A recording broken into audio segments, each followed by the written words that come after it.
Donate blood save life. আজকের আমরা এই আমাদের যে কলমের যে একটা কুইজ সিস্টেমটা আপনাদের বলছিলাম, আমরা আজকে প্রথম সেটা উদ্বোধন করতে যাচ্ছি নিয়াজ ভাই থেকে। নিয়াজ ভাই কেমন আছেন? আসসালামু আলাইকুম, ভালো আছি আলহামদুলিল্লাহ। ভাই আপনার থেকে আমরা দুইটা প্রশ্ন করব। দুইটা প্রশ্ন যদি আপনি সঠিক উত্তর দিতে পারেন তাহলে আপনি আমাদের পক্ষ থেকে একটি কলম পাবেন উপহার। রক্ত দিন জীবন বাঁচান। বুদ্ধ করেন, এটা একটা বিশাল ব্যাপার। তো আচ্ছা, এক ব্যাগ রক্তে কত মিলি রক্ত থাকে? 450 মিলি। আমরা উত্তরটার পরে আর কি জানাবো যে সঠিক কিনা। আর মূলত কত মাস পর পর রক্তদান করা হয়? এটা 4 মাস মেবি। ধন্যবাদ। তার উত্তর দুইটাই সঠিক আছে এবং আমাদের পক্ষ থেকে তাকে আমরা একটা কলম উপহার দেবো। কলমটা কিন্তু রক্তদিন জীবন বাঁচান এবং এই কলমটার আরো একটা বিশেষত্ব আছে, যেখানে কিন্তু আমাদের প্ল্যাটফর্মের নাম্বার আছে।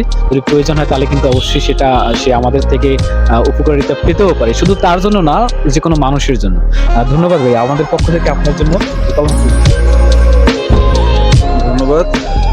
মূলত রক্তদান একটি ভালো কাজ বলতে আমাদের সমাজে আসলে আমরা জনগণের কল্যাণে যে কাজগুলো করি সবগুলোই ভালো কাজ। তো সেটা অনেকে আসলে আমরা মনে প্রাণে করি, অনেকে করি না। তো যে ভালো কাজগুলো আছে তার ভিতরে একটি অন্যতম কাজ হচ্ছে রক্তদান, যেটা আসলে মানুষের জীবন বাঁচাতে সহায়তা করে। অতএব এই জিনিসটার সাথে আসলে আমরা সবাই যদি থাকতে পারি তো আলহামদুলিল্লাহ, এটা তো আসলে মানুষের কল্যাণ তথা সমাজের কল্যাণ। আর সমাজ মানুষ এই জীবনে তো আসলে এর বাইরে অনেক কিছু ভাবা যায় না। ইউনিক সিস্টেমের কলমটা কেমন লাগছে? আচ্ছা, আমি এখন তো দেখিনি, আমি একটু দেখে নিচ্ছি।